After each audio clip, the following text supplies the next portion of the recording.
À Marseille, sous la protection de la bonne mère, tous les espoirs sont permis pour les marins du Tourvoile. Mais si les rêves de victoire animent encore plusieurs équipages, un seul sera couronné dans 3 jours à Nice.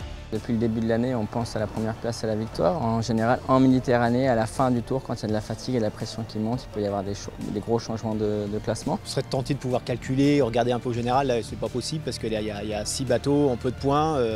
Il va se passer plein de choses, c'est plutôt assez mou demain et après-demain à Nice, donc c'est sûr qu'il se passera des choses.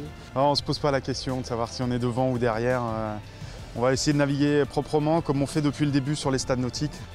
Et c'est la bonne stratégie, puisque pour la 8e fois en 8 actes, FDJ s'est qualifié pour la finale en stadium, à l'inverse de ses 3 premiers poursuivants en général, SFS, Tahiti et Oman, qui ont trébuché lors des qualifications et perdu de précieux points sur le leader. Qualifiée in extremis en finale, Lorina Morito a déjà gagné sa journée puisque désormais assurée de remporter le classement jeune cette année. En finale, la victoire à Marseille revient à Beija-Flor qui en profite pour grimper à la 3e place au général. C'était super chaud avec l'équipage de Vivacar, c'était vraiment serré. On avait presque accepté de finir 2e et puis on a vu une petite possibilité s'entrouvrir à la fin.